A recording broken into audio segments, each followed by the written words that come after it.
umuntu kujyana umwana w'ibyumweru bitatu mukiva kwa muganga.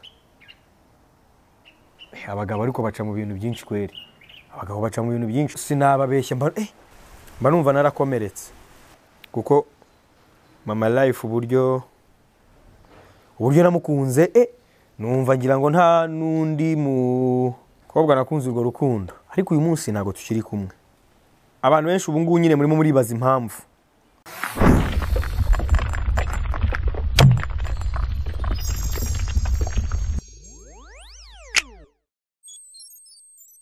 Yeah, my beautiful people, yo, turn up. Yeah, them call me a good bad boy shot, a cooler believer champion, monster conqueror for real, the teacher, the preacher, conductor, vibrator, boom fire. Mr. Dreams, the top baddest, top connector, the true monster, the true hustler, the humble man, the most unusual guy, the motivator, the extravaganza. A number one rapid test boy. I live the life I love, and I love the life I live. The top shot and number one baddest. A Mr. Energetic man. The top shot and number one baddest. A Mr. Unstoppable guy. A Mr. Unstoppable guy. Ndabasuje bakunzi ba Yago TV show. Ndabasuje ba Big Energy. Ndabasuje mwese abantu mukunda akazi kacu cyangwa mukunda ibyo dukora, mukunda ibikorwa byacu, mukunda programme zacu, mukunda ibyo tubagezaho umunsi ku wundi, aba ku mbuga nkoranyambaga, aba kuri YouTube channel, aba n'ahandi hatandukanye. Nongeye kubasuhuza ariko kandi mbaha ikaze nanone kuri Yago TV show. Yago TV show ni channel yanjye kandi yanyu. Ni channel yanjye kandi yanyu. Kubera ko uyu munsi ibihumbi 740 ntabwo ari ububasha bwanjye, ntabwo ari ubushobozi bwanjye, ahubwo ni ubuntu bw'Imana. Ni ubuntu bw'Imana. Uyu munsi rero muri ino video cyangwa se kuri kino kiganiro nabateguriye ngiye kubagezaho, ntabwo ari ikiganiro nkoze nishimye. Kimwe mu biganiro bishobora kuba byaratambutse kuri Yago TV show nakoze mfite umutima nyine uremereye cyangwa ubabaye. N'iki kiganiro kiri muri ibyo biganiro. Ntabwo ari ikiganiro nkoze nyine nezerewe nishimye, nubwo wenda mwabona nsetse cyangwa mukabona ngize gute, nukubera ko ngewe nta mbereka ngira. Shaka kuvuga ikintu, shaka kuvuga story nkaseka ngashiduka nasetse, nta mbereka ngira bro.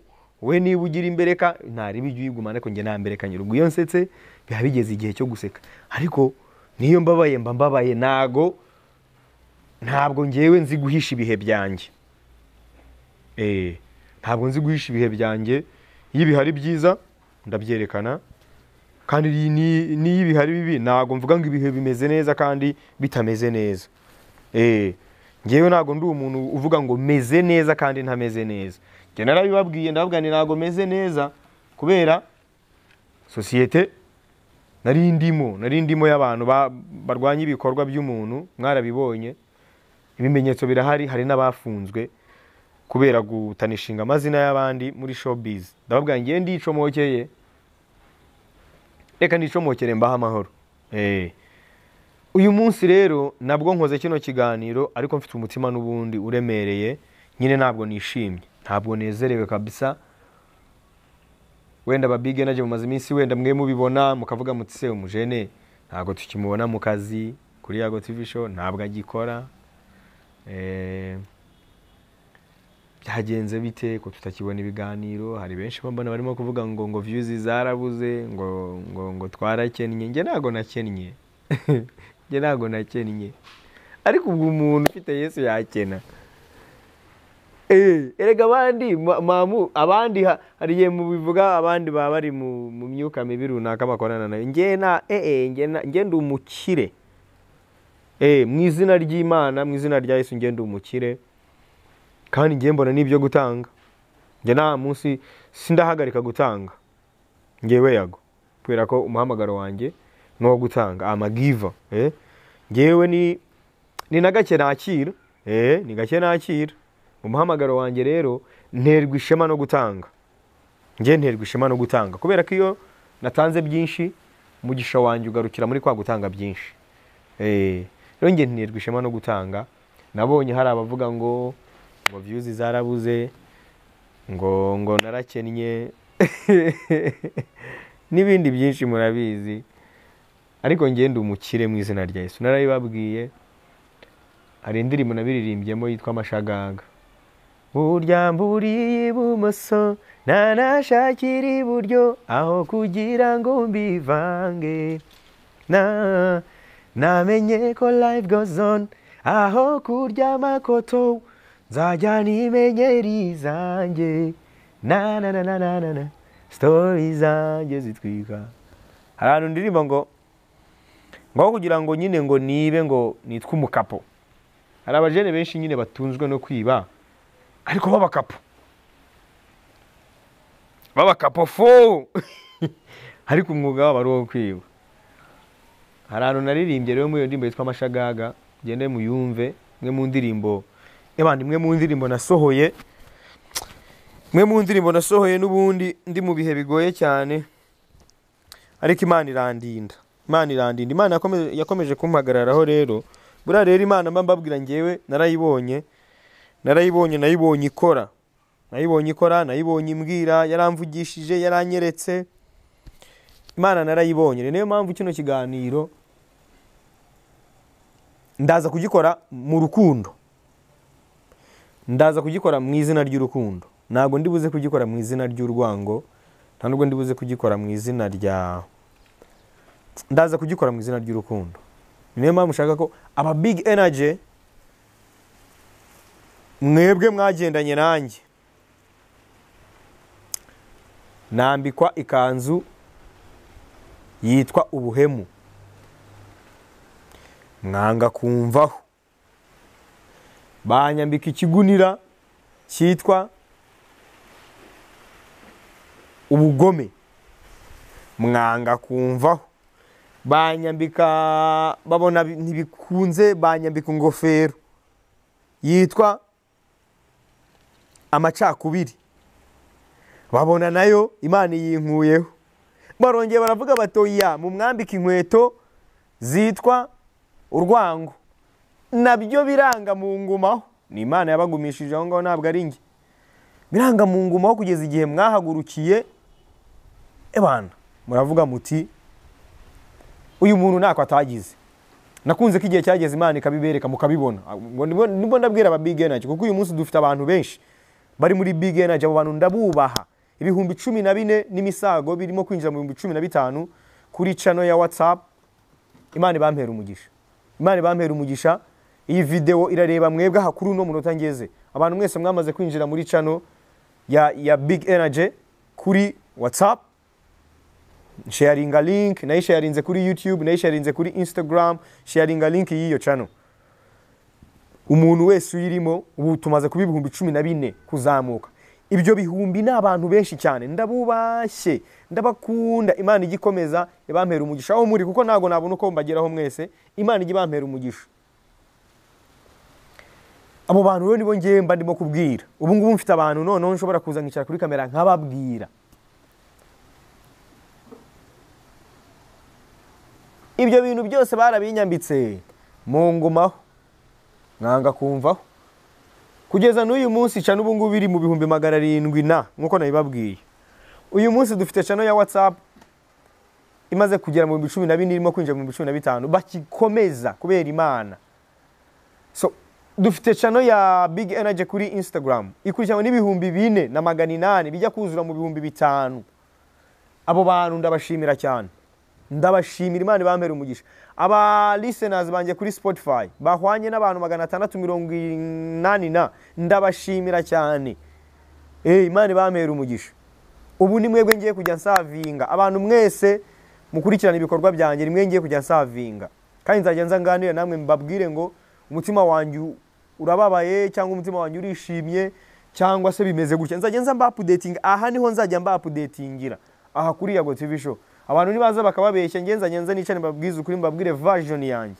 kubera ko ngiye ntabwo ngira prank ndacyabisubiramo I have never pranked Rwandies nge nta munsi numwe nigize pranking abanyarwanda ibiganza byanjye ngibi bibiri ndabirahirira ko nta munsi numwe nigize pranking abanyarwanda amakuru yose mwanyumviseho naraje ngira icyo nyavugaho amakuru yose banyanditseho bamvuzo naraje ngira icyo nyavugaho nibimenyetso murabibona abari baravuze ngo nabateye amada bavuyeyo bivamo barivuguruza baragenda bemera icyaha bemera ko bambeshyeraga kubera amafaranga bari barahawe ibi byose mwarabibonye ari nayo mpamvu aba big energy ukuntu mumeze kuri nge oh my goodness ni Imana yonyine nta muntu birimo ni nayo mpamvu nanjye mutazigera munyumva mbyigamba umunsi nzabyigamba ni nawo munsi wanje wo gusubiraho navuye kuko aba big energy n'uyu munsi mbitekerezaho bavuga aba bantu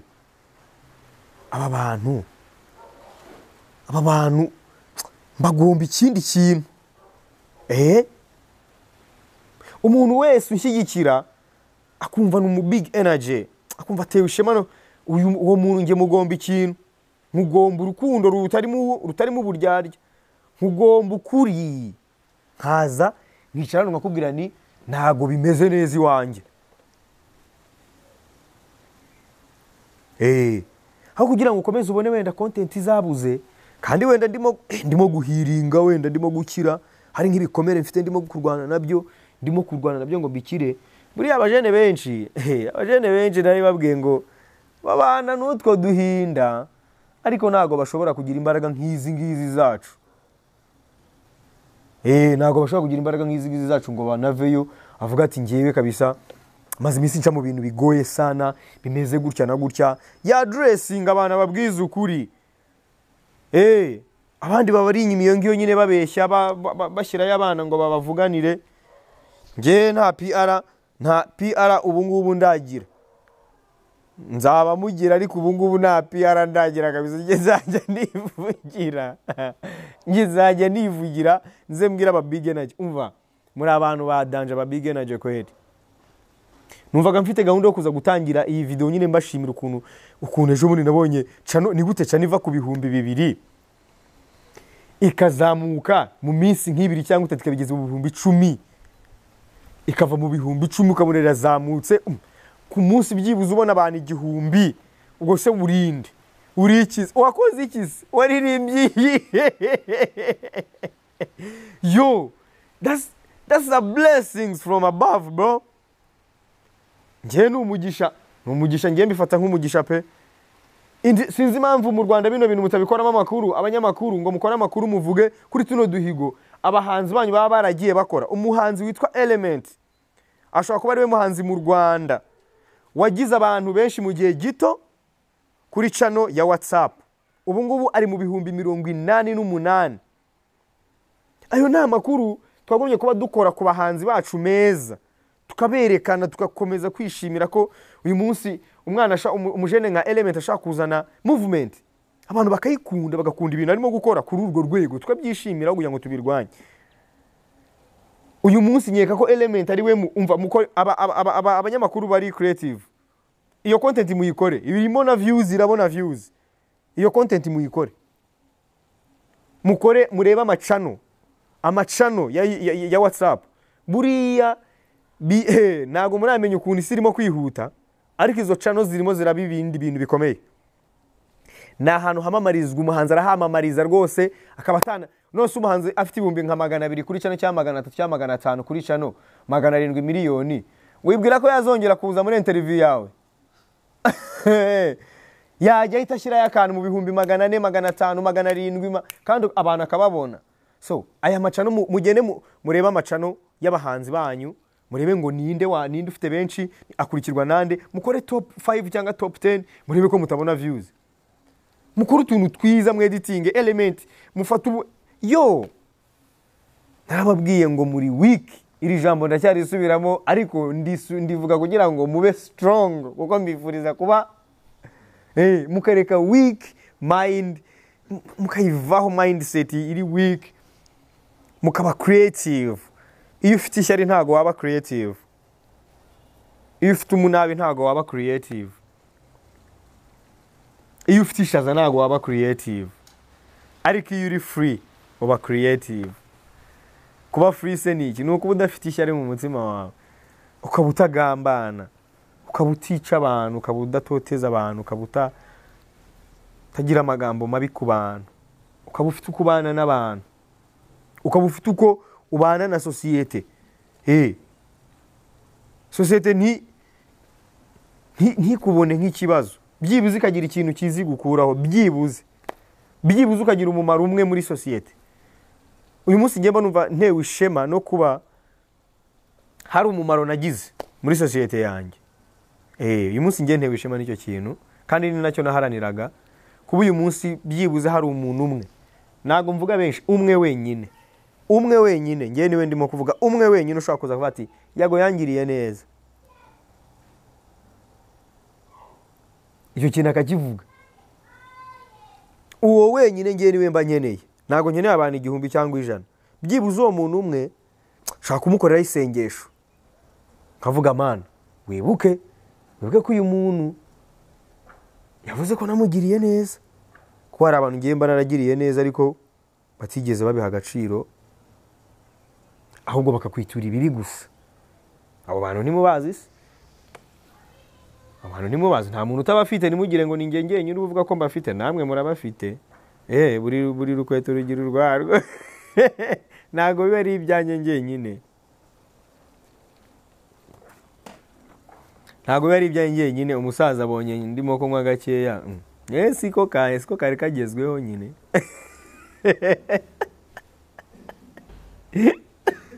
Rero ngewe kambabwira ukuntu mbashaka kwiberaho. Wenda muzageraho mu nyumve. Mbashaka kwiberaho rekeri, mbashaka kwiberaho nka kuriya. Ariko nimumfate nabi pe, ngiye mbashaka kwiberaho nka kuriya Perezida wa Uganda yibereyeho kabisa. Ukuntu ari free, ukuntu yigira kuri mikro ari nko mu nama, hakinywera ku gacyayi, hakinywera ku mata. Uzi ukuntu mukunda, uzi ukuntu mwemera. Uriya musaza murumva nakwibereho nkawe Mana. Iyo arimo kwayura bagakuraho kamera, abwira umukameraman ati iyo kamera ukuyeho iki? Niba ndimo kwayura sindi umuntu se. Nuvuga ngo uwo muntu rero ikintu nge mukundira, ubumuntu bumurimo. Umuntu udahisha. Yarabonye mfasha akaji abona ni gake, ngo reka nkuzanire indi. Uriya nukubera iki? Abantu bari gutangira kuvuga ati nibyo koko warakennye, reba. Ati reka nkuzanire. Usi iki kiji ntakimara, igikokiteri cy'ikiji cy'Abagande mwe murakizi, kiba kiri heavy. Rero nyakubahwa Perezida wa Repubulika ya Uganda, ndakwikundira sana, ndagukunda cyane. Nkunda lifestyle ya man, nkunda lifestyle ya Perezida wa Uganda sana. Agira lifestyle irenze tu, irenze. Niba ashatse amata ashyushye bagomba kuyamuzanira. Ari mu nama ariko n'umuntu. Hari ukuntu abaperezida, abantu bakomeye, abayobozi, ari ukuntu tuba twarabambuye ubumuntu bambe. Mujye mutwihanganira kandi mujye munakomera. Hari ukuntu tuba twarabambuye ubumuntu. N'abantu barishima, barababara, baranezerwa, bararuhuka, bararwara. N'abantu. Uretse kuba byonyine, uretse kuba ari perezida wawe umwubaha unamukunda, uretse kuba ari umuyobozi wawe umwubaha unamukunda, uretse kuba ari papa wawe umwubaha unamukunda, uretse kuba ari mama wawe umwubaha unamukunda, nawe ni umuntu. Ujye ubyibuka pe. Rero hari ukuntu umusaza hari ukuntu umusaza kabisa yaba yakorora, akaba yakorora. Kandi washaka gukora kamera gwa ariko ibyo bintu urimo ni ibiki koko? Cameraman, ibyo bintu urimo ni ibiki koko? Rero ngiye nkunda ubuzima buri free, butarimo ikinyoma, butarimo kubeshya. Ngiye ku myaka yanjye 26, ubu mfite imyaka 31. Ku myaka yanjye 26 nibwo nafashe umwanzuro ko ntazongera kubeshya. Nariganirije ndavuga ni ukubera iki mbeshya, kubera iki nabaho mbeshya, nkaba mbizi ko hari ibintu ndimo kubwira abantu ariko mbabeshya, kandi abo bantu nkaba ntabazi. Abo bantu ndimo kubwira simbazi ariko ndimo ndababeshya. Ubu se mbwiwe n'iki niba batazamenya ukuri? Umuntu wese utekereza gutyo rero agahemukira abantu cyangwa agakora ibintu bibi, ntago abatekereza neza. Niyo mpamvu baca umugani ngo uvuga neza n'uvuga nyuma, cyangwa useka neza n'useka nyuma. Nabonye hari abarimo kunseka, barimo no kwenjoyinga ngo mu rugo iwanjye ntibimeze neza, ngo hagati yanjye n'umugore, ariko mbona bishimye, banezerewe, bameze nk'abantu barimo guserebura. Koko userebura ko umugabo yatandukanye n'umugore, ko iyo anxiety, koko urwo rwango, uwo munabi, ubwo bushebwe, ikintu cyitwa ubushebwe muracyumva? Ubushebwe, ubwo burakare, ubwo bugome buva ku kikoko. Ubu koko ngewe yago nakwishimira ko couple nkunda cyangwa couple nzi yatandukanye, nkabiserebura. Nkaserebura koko, ukabona umuntu arimo araserebura ko, ariko mwokagira Imana namwe ko mbizi ko mufite ibyo murimo kurwana nabyo ayo ngiyi inyuma. Nuko wenda mwebwe sinzi impamvu twe muturobanuramo mukumva ko byashitse, ariko nyeka ko namwe hari ibyo murimo kurwana nabyo inyuma. Iyo nuko twebwe tutabizi, wenda ngo natwe tuze tubivuga, ariko nta bibazo ko kumwe mufite. Ubu se murumva nye ntagira ibibazo?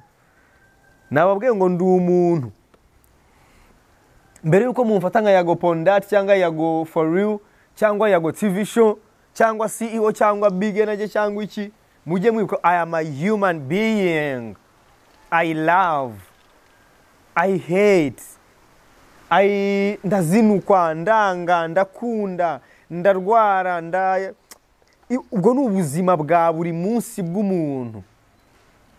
Uretse titire mwebwe muba mwarampaye cyangwa titire mba narihaye, ariko ubundi ndi umuntu nkawe. Ibibazo byose wacamo, waba ukorera 1000 ku munsi, nibyo bibazo. Hari ibibazo bijya gusa neza n'iby'umubillionaire na wacamo ku munsi, neza bijya kumera nk'ibyawe, kuko mwese musangiye umwuka muhumeka, musangiye amasaha, musangiye. Nuvuga ngo nawusha wowe bumva ufite stress zawe, uvuga ati nta mafaranga mfite stress, ariko na wa mubillionaire nawe afite stress ze. None se ubiterambere Amerika ifite na Iran ifite, nibyo bihugu byakagombye kurwana cyangwa nibyo bihugu byakagombye gushyira hamwe? Urugero rworoshye, ariko nibyo bihugu birimo kurwana. Israel, Iran, Amerika, nibyo bihugu biteye imbere cyane ku isi. Hanyuma nibyo bihugu bikwiye kurwana cyangwa nibyo bihugu bikwiye? Impamvu nababwiye ngo ino video kino kiganiro ndaza kugikora muri love, ndaza kugikora umuzi wacyo ari love. Umuntu urimo kunyumva neza, umuntu urimo kunyumva na teknolojia arimo aranyumva neza.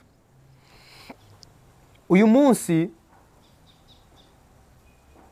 ijoro ryashize naraye mbonye abantu baserebura ko ngo natandukanye n'umukunzi wanjye, uwo nakunze n'umutima wanjye wose.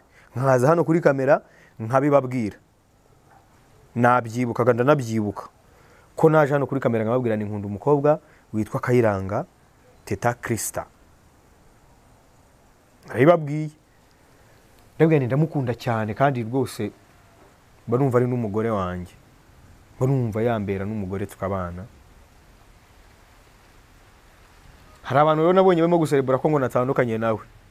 Koko ariko byagenze gute? Ngewe ndaza nkibariza icyo kibazo, ngira ngo abantu bangurikiye ntibacyumve neza. Ariko byagenze bite? Ariko byagenze bite? Ariko byagenze bite? Koko ugaserebura. Reka mbabwire ibintu bitanu ntashobora guserebura. Sinaserebura urupfu rw'umuntu, niyo yaba yarankoreye ibiki pe ntago naserebura urupfu rw'umuntu, niyo yaba yarampemukiye bingana iki.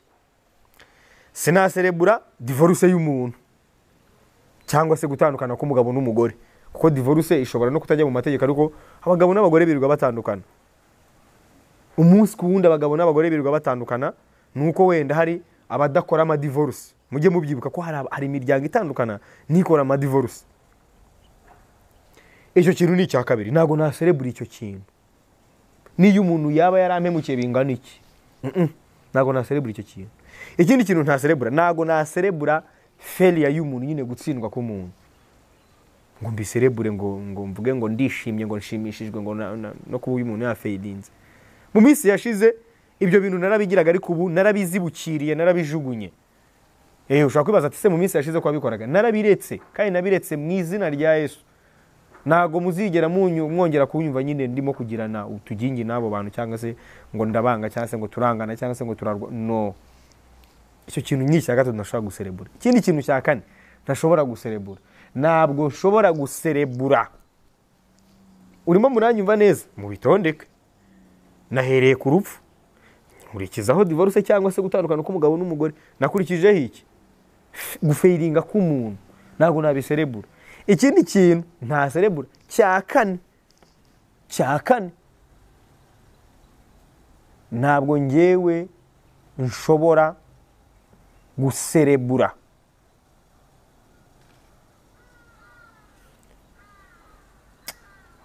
guserebura cyangwa kuba najya nko za nama z'ubugambanyi, nama z'abakobanyi, ngo nserebure ko nisanze mu gikundi runaka gifite ibyo n'ubundi biragaruka ku bugambanyi n'ibindi. Ntabwo naserebura ubugambanyi ngewe, ntabwo ngewe naserebura ubugambanyi ngo mbe naza hano ngo celebrating ubugambanyi. No, ni nayo mpamvu ngewe abababaye ngerageza kwifatanya nabo, kuko nanjye nzi uko umubabaro umera, kubera ko ndababara. Hari ikintu tujya twibeshya abantu, ngo abastari ngo ntibakunda ngo bariya nibo bashira bariya nibo bashira. None se ubu wagize ngo mwikoresha ibihe ndimo gucamo wabyikorera ukabishobora? Sinzi ko wapfa kubishobora. Wowe urimo kureba iyi video, sinzi ko wapfa kubishobora pe. Niyo mpamvu buri muntu agira story ye nziza cyangwa mbi. So ibyo bintu rero mbabwiye ngiye sinabiserebura kwezi, narabizibukiriye. Uyu munsi ndi umuntu mba numva ndimo kugenda mba mushya kubijyanye n'imibanire n'abantu. Mba numva ndimo kugenda mba mushya kubijyanye n'imibanire yanjye n'abantu. Abantu rero barakunda. Wowe urimo kureba ino video, Mavenye Sudi yararirimbye ngo ntacyo nabonye mu buzima cyandutiye urukundo we. Ibaze ko Mavenye atanavuze ngo ntacyo nabonye mu buzima cyandutiye ubuzima, kuko ubuzima nibwo bwabayeho mbere yuko Mavenye abona urukundo habanje kuba. Ariko yararirimbye ngo ntacyo nabonye mu buzima cyandutiye urukundo we, kandi ubuzima nibwo bwabanje kubaho. Legend Big Energy, I love you man. Mavenye Sudi ndamukunda sana, nongeye kubisubiramo. Mavenye Sudi ndamukunda, one of the best. Ibyo yagombaga gukora yarabikoze. Mavenye Sudi ni mu muhembera ibyo yakoze, mu mutumire mu bitaramo yiririmbire, mu amafaranga big stages. Nashimishwa no kuzabona, nabonye The Ben afite igitaramo ngaruka mwaka, New Year Groove yayigikoreye BK Arena ubushize. Nashimishwa no kuzabona Mavenye Sudi kuri line up y'iki gitaramo. Hanyuma noneho mukabanza mukumva uwo bita Sudu ariwe muri BK Arena kuri gitari ye y'imoso, Mugisha Benjamin ndabigusabye kandi ndabizi ko uri umunyamugisha nyine kandi nawe utanga umugisha. Umupapa kabisa byanshimisha mubonye, kandi nkeka ko n'abanyarwanda benshi byabashimisha. Ni ubusabe ntabwo ari ugutegeka, kubera ko buri muntu afite ukuntu apanga ibintu bye. Ariko kubona Mavenge Sudi aririmbaga ko niko abakobwa, curangisha imoso akaririmba ku munini muri BK Arena muri New Year Groove. Oh my goodness, so sweet. Mavenge Sudi ni umuhanzi udasanzwe, Imana igikomeza imurinde. Yararirimbye ngo nacyo nabonye mu buzima cyandutiye urukundo we. Ntacyo kandi kweri, kuko Bibiliya nayo ivuga ku rukundo. Nubwo nari nshyizemo gutebya hariya, ariko Bibiliya nayo ivuga ku rukundo. Bibiliya iravuga ngo ibindi byose bizashira, ariko urukundo rwo ntiruzashira, urukundo ruzagumaho. Rero abantu turakunda, abo bantu muvuga ngo ni ibikomerezwa, zimwe mu ntambara zabatsinze harimo urukundo. Romeo na Jacques harya byagenze gute? Samson na Delila harya byagenze gute?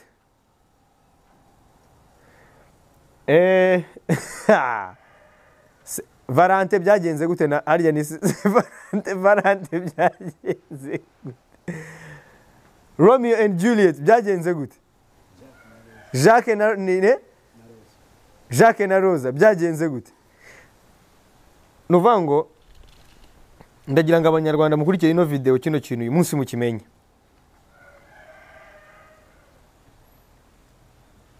Habayeho intwari y'intambara irenze, barandika bati uyu muntu yakoze intambara nyinshi, yishe abantu benshi. Uyu munsi bamwe mu bantu twize bakoze amarorerwa, harimo umugabo witwa Hitler. Nuvango bamwe mu bagabo b'intwari kubijyanye n'urusasu barahari. Nuvango ubwo dufite intwari shingiye ku rugamba rw'isasu, tukagira intwari mu kuvumbura.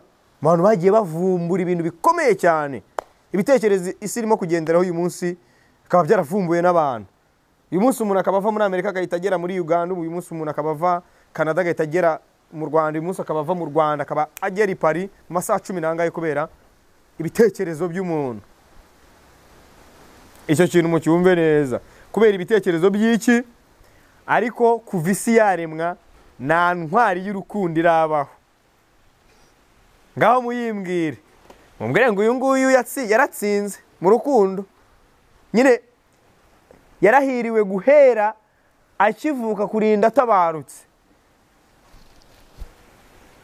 Nta ntwari y'amarangamutima, ntago turabona intwari y'amarangamutima, ntago turabona umuntu utsinda amarangamutima, uretse kuba bamwe baceceka bagapfira iyo mukababura, abandi bakiyahura, abandi bakanga kuva ku izima, abandi bakicana, abandi none se abantu birirwa bapfa bicwa n'iki? Na accident se gusa?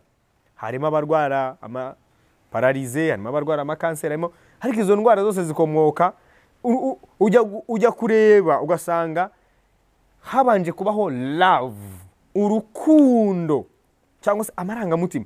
Nge ntago ndabona intwari y'amarangamutima. Hari n'umuntu yigize kumbaza ikibazo, ndavuga ngo nicyo kintu cyananiye. Umuntu yarambaje ngo ni ikihe kintu cyakunaniye ku isi, nyine cyakunaniye uba wumva kikugoye. Ndamubwira ni amarangamutima ni ikintu ntashobora gutsinda. Wihagararaho ukarwana umwaka wa mbere cyangwa umwaka wa kabiri, wa gatatu, shaka wa kane, amarangamutima akagutsinda. Kuwa gatanu akagutsinda. Ni ahantu ujya kumva abantu bamwe na bamwe babaye ibicibwa kubera inkuru z'ibihuha bashyizweho. Hantu uzaye kumva kandi ugasanga umuntu afite umutima mwiza, umuntu akora n'ibintu byiza, ariko abantu bamugaragiye ntibajye bagaragaza ibintu bye byiza, bahora bagaragaza igihe kibi cye gusa. Ugasanga banotsinga ibintu bibi gusa, they mark, bagenda bamakinga ibintu bibi gusa, ibyiza wabikora ntibabibone. Uyu munsi rero ikintu cyatumye nyine nyamukuru nza kuri kamera, nabyutse uyu munsi mbona inkuru nakingezeho mu kanya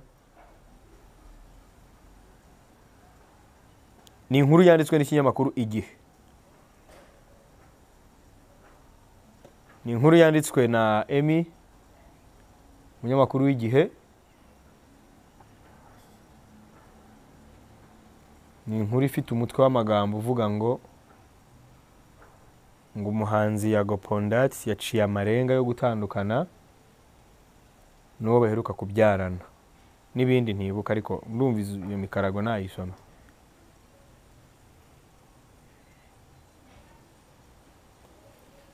Buriya nari nabonye n'izindi nkuru nyinshi zivuga nyine kuri ibyo bintu. Nabonye bamwe mu banyamakuru bo kuri YouTube bavuga ngo bakiriye ngo amatelefone ngo kuva ngo niba ari kwipoto, ni kwipoto itumba ku munara, ngo bakiriye telefone ngo y'umuntu witumba ku munara, ngo ababwira ko ngo natandukanye n'umugore cyangwa natandukanye n'umukunzi wanjye. Bitangazwa n'umunyamakuru ukorera kuri murandasi, yakiriwe n'undi munyamakuru no ukorera kuri murandasi, n'abanyamakuru babiri bo kuri YouTube barabitangaza.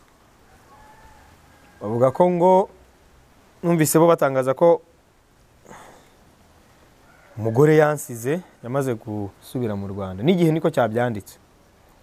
Aya makuru rero hari abayumvise n'abayamenye, hari n'abatangiye kuvuga ngo ni prank, ngo yo gutwikira album. Niyo mpamvu nababwiye ngo aba Big Energy nzajya nganire namwe mbabwire ibihe byanjye ndimo gucamo, hanyuma n'abandi bababwira ibyo bashaka, ariko ngiyewe nabahaye verisiyo yanjye. Ariko kandi nabwo ntimuze kubifata nko kwisobanura, oya, kuko nanjye ubwanjye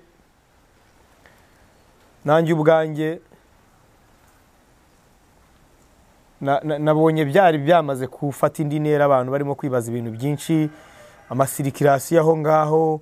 Bamwe bavuga ngo Yago ntago mumuzi, ngo Yago ngo niko abikora, ngo Yago ngo ubu ngubu ngo yarapanze biki. Abandi bavuga ati nubundi ibi byose murabizi. Ariko nababwiye ngo ino video ndaza kuyifata mu rukundo, ndaza kuyoborwa n'urukundo, kugira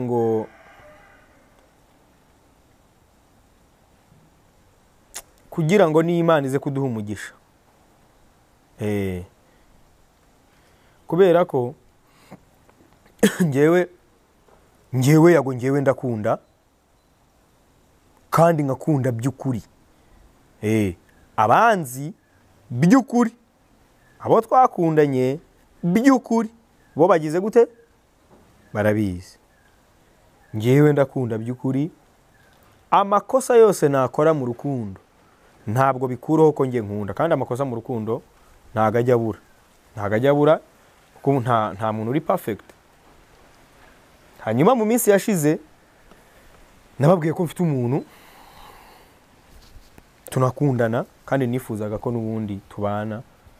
Ariko nk'uko izo nkuru murimo kuzibona, ndashaka gukuraho nyine urujijo, birangire. Bijya bishoboka ko umuntu yakunda undi, ariko wenda inzira ntizihure. Ari nayo mpamvu abagabo benshi mu ngo bashobora kuba bakorerwa ibintu byinshi bibi, ariko ntibabivuge, ahubwo bakagerageza kwikomeza no kwirwanirira no kwirwanaho, bigatuma bafungwa ari benshi. Ugiye kureba abagabo bafungiye Mageragere, abenshi ushobora gusanga kesi ishingiye ku muryango. Abagabo benshi bafunzwe, mvuze abagabo, ugiye Mageragere ukarondora kesi nyinshi, inyinshi ni kesi zishobora kuba zishingiye ku miryango. Kubera iki? Umugabo ashobora kwirwanirira cyangwa kwirwanaho, ariko abagabo bakorerwa ibintu bikomeye cyane mu ngo, mu miryango. Ushize nababwiye ngo ninde uzavuganira abagabo, kombo n'umugabo barimo kugenda bamukuramo na bwa bushobozi bundi yari afite ko barimo kugenda bumumaramo, ninde uzavuganira igitsina gabo? Suko igitsina gore ari kibi, oya. Abagore ni beza, abagore ngenda bakunda ndanabubaha, bo barabizi. Bo barabizi. Bo barabizi kuko baratubyarira. Mbese ubuse mbivuge gute? Shange ngiye kabisa bimwe mu bintu bitandatu nkunda ku isi harimo umugore. Mu bintu bitandatu nkunda kandi nubaha, nyiri ukunda ikintu uracyubaha. Iyo wubaha ikintu uranagikunda. Buriya nta rukundo rutarimo icyubahiro. Nta rukundo rutarimo, ubu ngubu ndi umuhamya wabyo. Nta rukundo rutarimo icyubahiro. No. Urwo rukundo ntago ruba ari urukundo. Niyo mpamvu mu bintu bitandatu narabibabwiye. Mushaka nzayibasubiriramo, ariko mu bintu bitandatu nkunda na nubaha harimo igitsina gore. Abagore dukorana mu kazi, abagore duhurira muri ambiance cyangwa fan, abagore duhurira mu mashows, abagore duhurira mu kazi kanjye ka buri munsi, abari surrounded nanjye bo baranzi. Baranzi nyine baranzi. So ngewe nakunze umuntu, ndamukunda kuko ntawe na reportingagaho ngo mubwire nyine ko nkunda umuntu. Naramukundaga, niyo mpamvu mwamumenye, niyo mpamvu namushyiraga ku mbuga nkoranyambaga zanjye, niyo mpamvu nari proud y'ibintu byose byose mwabonye. Ntabwo rero hagati yanjye n'umuntu wanjye koko ntabwo bimeze neza. Ariko wenda uko birimo kukabirizwa n'uburyo birimo kuvugwamo ni mu buryo bwabo nyine, abashaka gucuruza n'abashaka kuvuga ibyo bavuga. Ikindi kandi nge ntabwo ndimo gutwikira album yanjye, oya, ntabwo ndimo gutwikira album yanjye rwose. Ntabwo izo prank ari izanjye, n'ikimenyimenyi iyo album ndabanyiretse, mutagira ngo niyo ngiye gusohora, ndabanyiretse. Album irahari, nari nsigaje indirimbo imwe ifitwe n'umuproducer witwa Chris Net, reka musuhuze cyane, umwe mu baproducer bankoreye indirimbo nyinshi kuri ino album kandi nziza. Chris Net akorera mu Bisumizi mu Muhakazi, ni umumama w'abana bo babiri, yize umuziki ku Nyundo, ni umumama mwiza cyane utanga inspiration muri studio, utanga ibitekerezo mu Muhakazi. Yitwa Chris Net, mugere mu following, afite n'indirimbo nziza aririmba gakondo, yitwa Chris Net. Ntegereje indirimbo yankoreye nziza cyane, arimo arayikubita, arimo arayizirika, arimo arayihambira. Niyo ndirimbo yonyine isigaye, kandi nayo yambwiye ko agomba kuyima iri joro. Uyu munsi ndikodingiye ino video, ariko album ngiye kubanza nyibike. Nabonye mwongeye mwahagurutse nyine nta kundi, ariko ngiye ndwanirwa n'Imana. Nari babwiye abarimo guserebura ko byanjye bitameze neza, namwe ubwo ngubwo niyo nzira mwahisemo. Ariko ibyo bintu iyo biserebuye rwose ngiye mba numva wikenya pe, mba numva wikenya. Niyo mpamvu ngewe navuye ndababwira ni abantu bose bampemukiye n'abankoreye bibi narabababariye, nabo nahemukiye, nabo nakoreye bibi nabasabye imbabazi. Hanyuma impamvu mbabwiye ngo ntabwo bimeze neza, nta byinshi ndibuze kubivugaho, kubera ko uyu mukobwa nababwiye nakundaga ntago tukiri kumwe. Ubwo noneho nkeka ko bibaye official, ni nanjye ubyivugiye, ntago tukiri kumwe. Ari mu muryango we, ndabishimira Imana ko ari mu muryango we, akaba ameze neza, ndetse n'umwana akaba ameze neza. Ngewe rero ntago ndi umugabo utinya ibibazo, oya. Ngewe ndi umugabo urebana n'ikibazo gutya nk'uko ndimo kurebana n'iyi lenzi ya kamera. Ngewe ndi umugabo urebana n'ikibazo gutya nkakibwira ngo ndakuruta. Niba ugeze kuri uyu munota, shaka ko uyu munsi wiga kino kintu. Ikibazo nikizajya kiza uzajya umenya ko ari gito ugereranyije nuko wowe ungana, kuko kiba kije kigusanga. Bivuga ngo wabayeho mbere ko ikibazo kibaho. Sinzi niba icyo kintu niyo logic yumvise. Ntabwo ikibazo urakiruta kuko utariho ntago cyabaho. Wowe utariho ntago ikibazo cyaza. Ikibazo kiza kubera ko wabayeho, kikaza kigusanga. Kuko kuntu kiba cyaje kinagusanga ni nako kigusiga. Hari benshi rero bagira mu bibazo akaba ariho bapfira, akaba ariho bacikira intege. Reka we nkubwire ngo guhera uyu munsi nuzajya ugera mu kibazo gikomeye uzajya wibuka kukiruta byonyine, uzajya ugipasingamo neza, uzajya ucamo neza kandi kigenda amahoro. Uyu muntu rero, uyu mukobwa cyangwa uyu Mama Life, ngenda avuga ibyanjye, naramukunze cyane ariko kugira naho mbibabwira kuri kamera mu biganiro birenga ngira ngo bingahe. Rero ntabwo nabaga nibeshya, byari ibyanyabyo, ahubwo wenda ni ngira ngo ni kwa kundi nyine ibintu biba bitazakunda ngira ngo, cyangwa se ibintu bitazavamo, kuko Mama Life uburyo namukunze numva ngira ngo nta nundi mu kobwa nakunze urwo rukundo.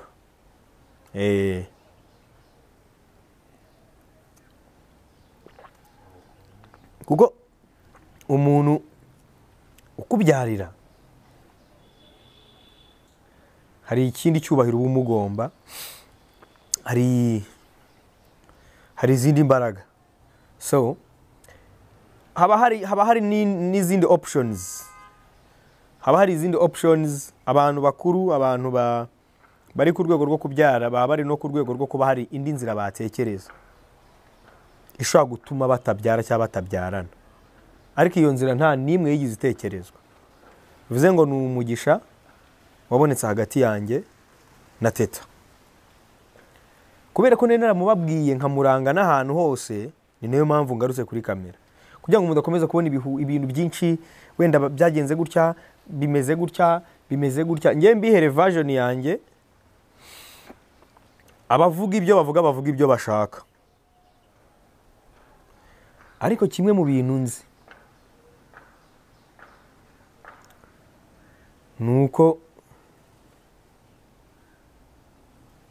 nuko nta kintu ndi bubeshye.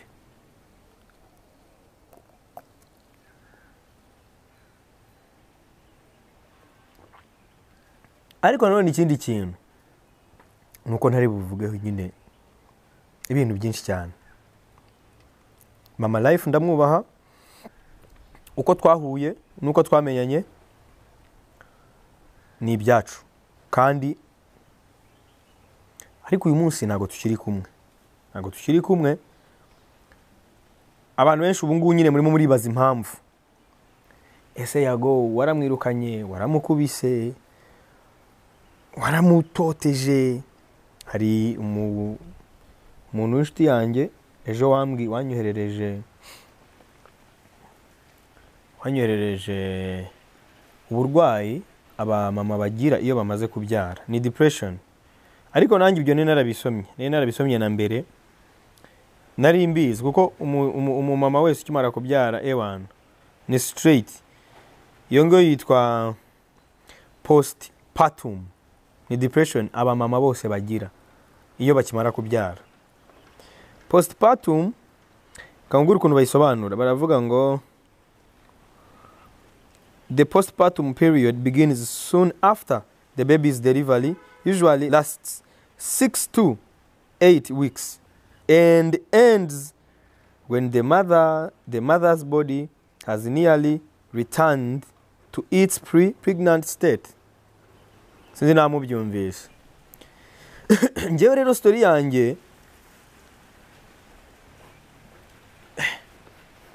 yanjye ntabwo muri buze kumenya ibintu byinshi, gusa icyo mugomba kumenya cy'ingenzi, ntabwo njyewe nigize nirukana umuntu nakundaga, nta nubwo namukubise. Ikindi mugomba kumenya cya gatatu nuko njyewe yanansezeye ntanahari, ntari mu rugo, yansezeye ndi mu kazi nagiye gushaka imibereho, anyoherereza message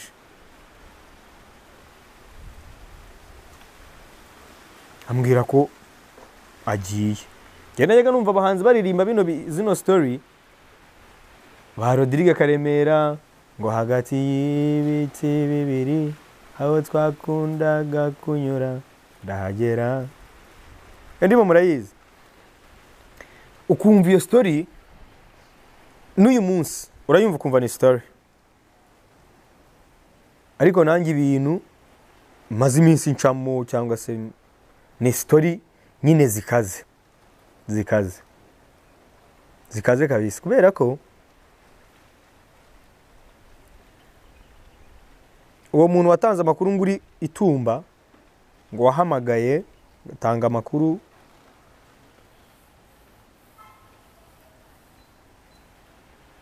ashaka kuba yaratanze amakuru we hari icyo agamije, ariko ngiye ibi ngibi ndimo kubabwira ngamije gukura mu rujijo abakunzi banjye, hanyuma umuntu wanjye agenda gutyo. Abenshi nyine bambwira ko ari ukubera nyine iyo depression nako gahinda, ariko ngiye icyubahiro mugomba kizagumaho, ariko sinababeshya mba numva narakomeretse.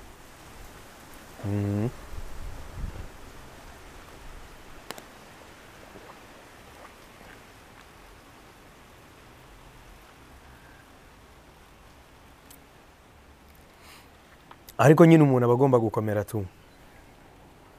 Ibaze umuntu ukunda, wowe ukunda,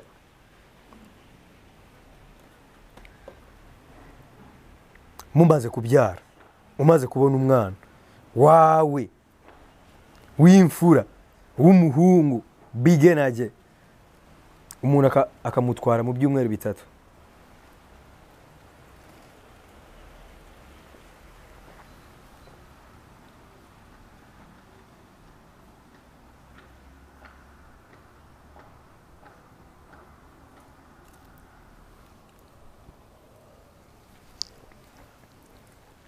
Abantu mwabyaye mwebwe murabizi.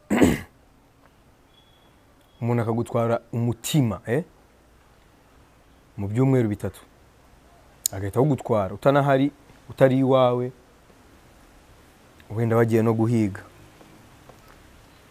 Abagabo baca mu bintu bikaze, abagabo baca mu bintu bikaze, nuko nyine abagira imbaraga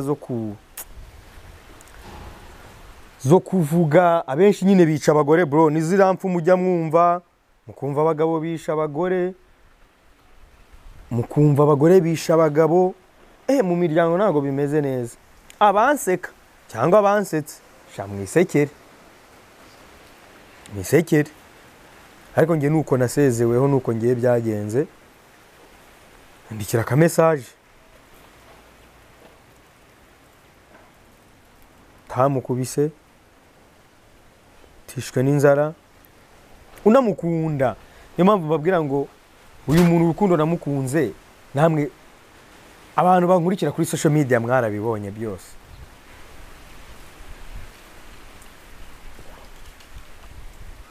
Rero ngewe ntabwo nshaka ko mungirira impuhwe, oya, kuko ngende umugabo, kandi umugabo ahangana n'ibibazo bye.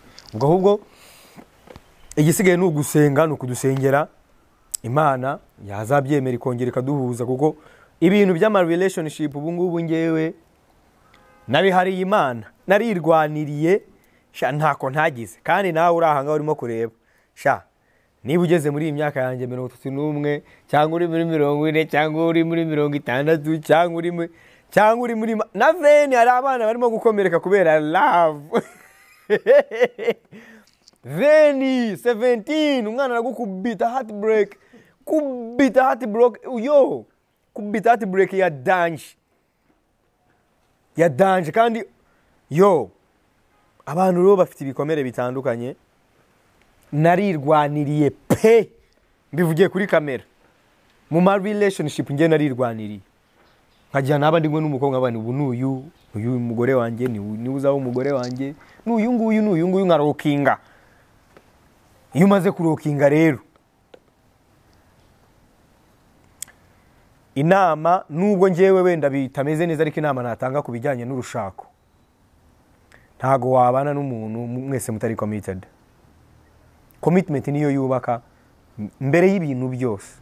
Kuba wowe mukobwa ubizi ko ugiye kubaka,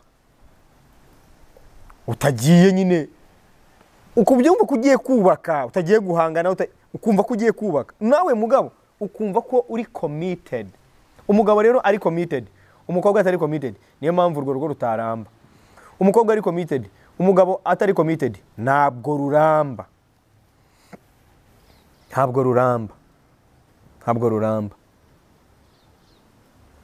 So ngewe ikintu kijyanye na relationship ubu ngubu kuva ngewe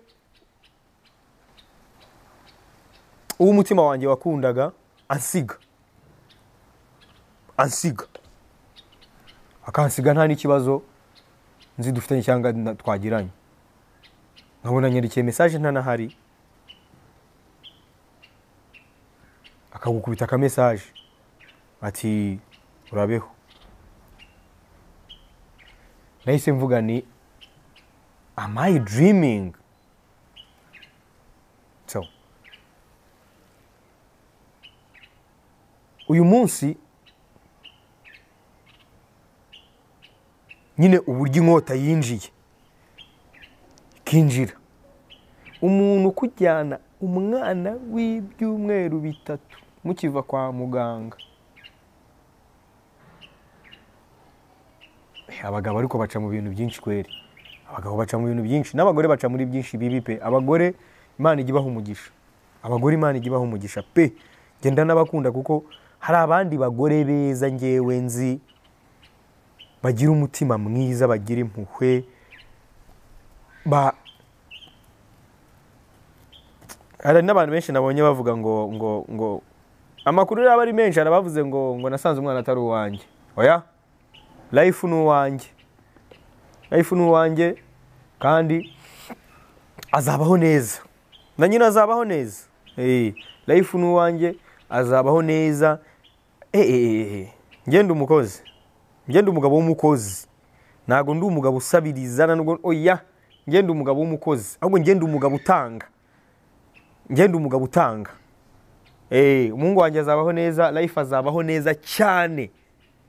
Yo, life big energy.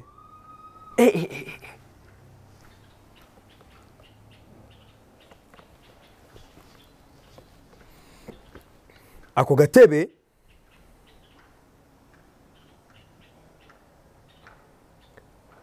gatebe niko nicayeho.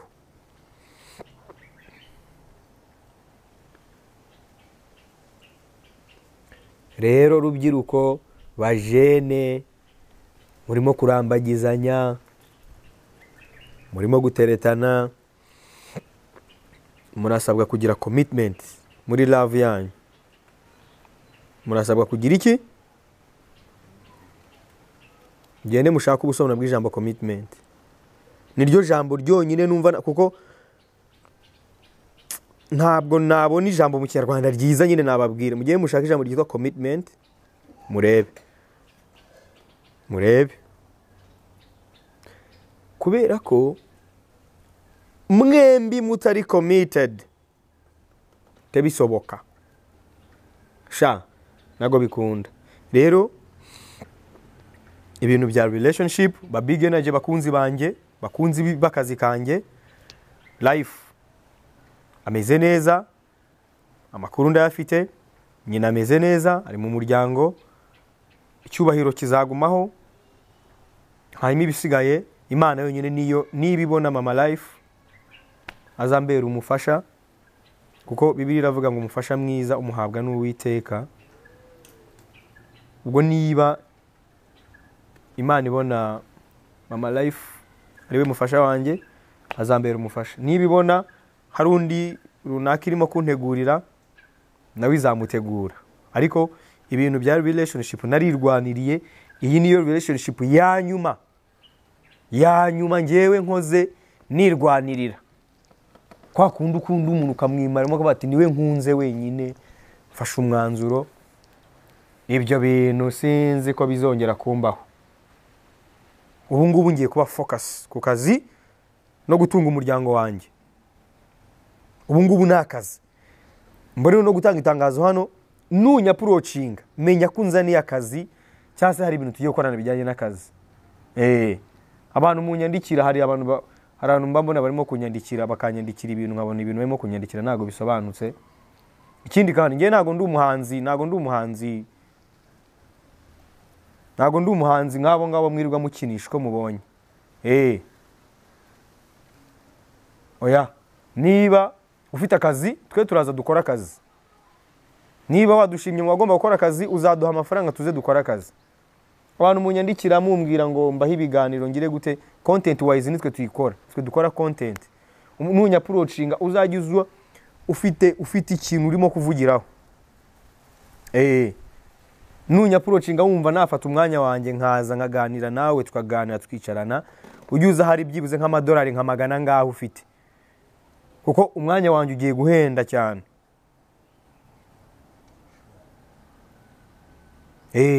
Rero Yago TV show muzakomeza kubona ibiganiro mu buryo butandukanye, muzakomeza kubona content mu buryo bw'umuziki. Ndabararikira album yanjye, ngiye gusora album y'indirimbo 16 inafite intro. Ni album nashyizeho imbaraga zanjye, amaraso yanjye n'ibyuya byanjye, n'amajoro yanjye n'amanywa yanjye.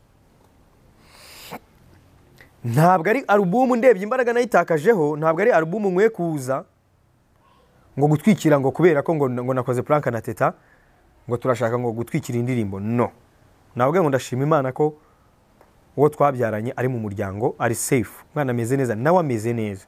Hame bisigaye Imana nibona ko azaba umufasha wanjye tuzagenda duke dusabe tumucyure Imana nibyemera. Ariko Imana nitabyemera kugeza ubu nuko nguko bimeze.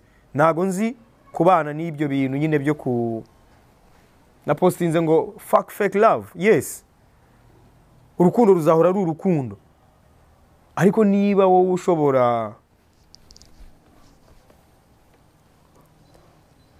ibisigaye n'Imana yonyine izabyikorera. Ariko aba big energy uyu munsi focus ubu ngubu igiye hehe? Imana ibisigaye n'izabyikorera. Ayo niyo makuru mfite kuri izo saga, kuri izo kora ayo makuru mufite hanze aho ngo barimo kuvuga.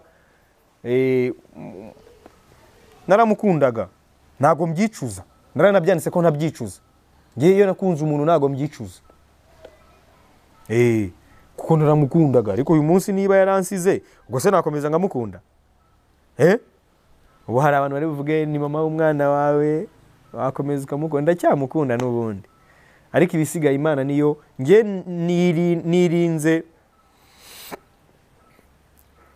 nirinze nashakaga ko mumenya gusa amakuru ahari mu rugo iwanjye, ahari ku buzima bwanjye. Aba big energy mube maso, mube tayari, tugiye gukora akazi. Focus ubu ngubu ni ku kazi kugira ngo tubone n'igitunga umujene. Siko bimeze se? So mudushyigikire, approaching umuntu wimwaproachinga nk'umwana. Nago ubu twabaye abagabo, ubu ndi umuntu w'umugabo, nago nyiri umusore, nago ndi umwana. Hari abandi bantu turimo gutekerezaho, kuko nababwiye ngo life agomba kubaho neza kandi na nyina.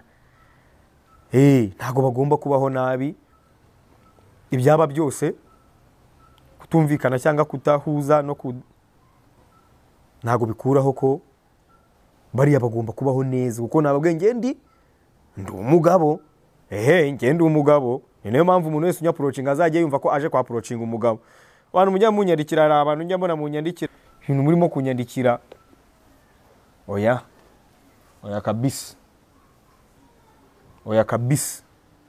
Hanyuma ibisigaye rero Imana bampera umugisha, kandi abatuba hafi umunsi ku wundi, abagiye gukomezanya natwe urugendo, Imana ibaha umugisha. Abantu bagiye gukomezanya natwe urugendo rw'akazi rwo gushaka amafaranga atunga imiryango yacu, kuko uyu munsi ubu noneho niba wenda ibi bitaduhiriye, niba wowe ushaka kubana n'umuntu wakaba adabifite muri gahunda, akaba ubwo niba bitaduhiriye ntago tugomba kurambarara. Turambarere se? turambarare ubu ngubu nkwe kiyoda nk'umuti wica imbeba nje kwa Makuza nje ntege ngaruka i Kigali nje kwa Makuza noneho akarambo hariya kwa Makuza mwumirwe muvuga ati se yago Kampala ageze hano kwa Makuza nje kwa Makuza oya abantu bari mu rugo abantu bari mu ngo mukomere cyane kandi Imana ikomeze umuryango kubera ko umuryango wo ntuzacika. Satani arwanya umuryango cyane ariko umuryango ntago uzacika. Umuryango uzabaho kandi uzabaho. Nanjye uri hano urimo kubabwira ibi ngibi nzagira umuryango. Njewe nzagira umuryango deja n'ubu ngubu mfite umuryango. Ariko kandi nzagira umuryango uri compact. Cyo bayita compact family. Umuryango nzawugira n'ubu ndawufite ariko kandi nzawugira ndo nzaba ndi kumwe n'umuntu. Apana noneho ibyo ku so abashaka gukora ibindi no kuvuga ibindi ubu ngubu noneho abanzi banjye murasakiwe mu Kinyarwanda niko bavuga murasakiwe ngaho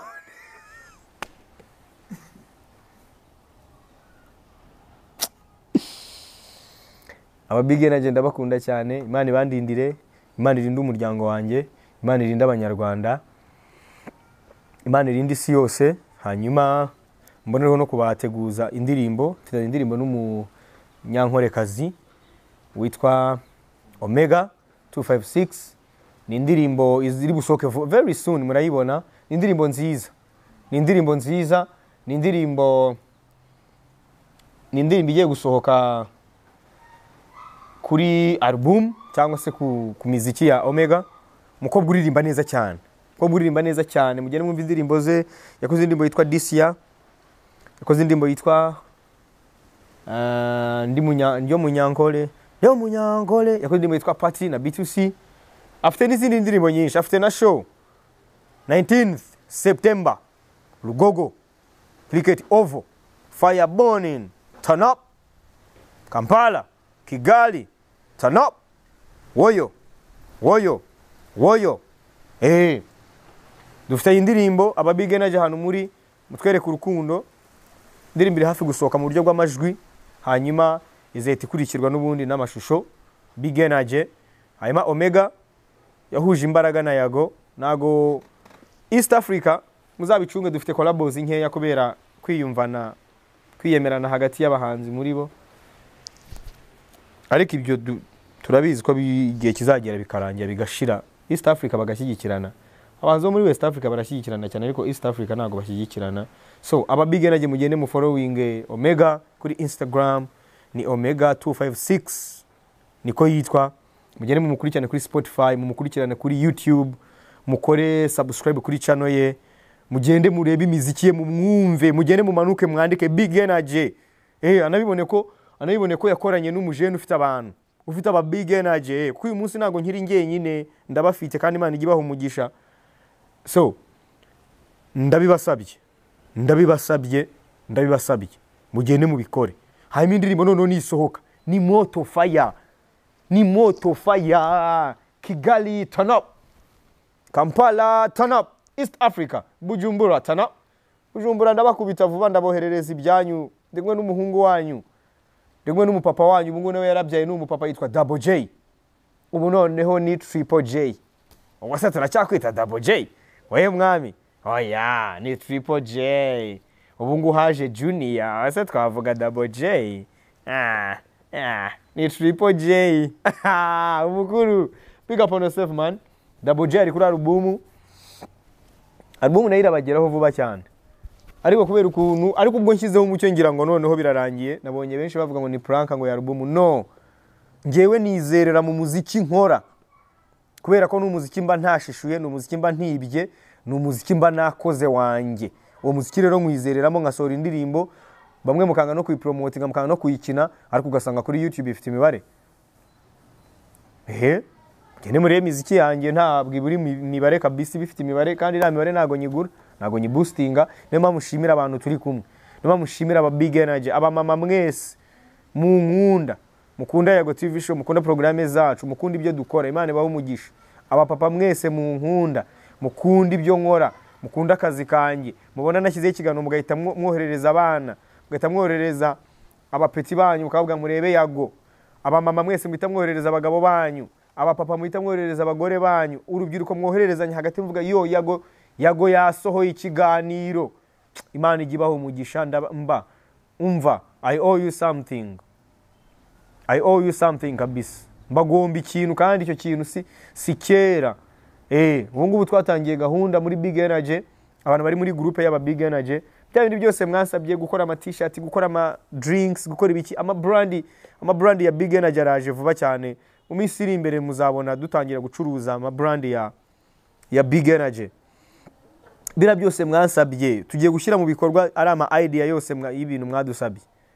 Niyo mpamvu ndimo kubasaba imbaraga zanyu, mureke dukomeze urugendo. Life agomba kubaho neza, nubwo wenda umubano wanjye na mama we waba utameze neza, ntabwo bikwiye ko Life abirenganiramo. Mu mwana wacu kandi ndamukunda kandi na mama we aramukunda.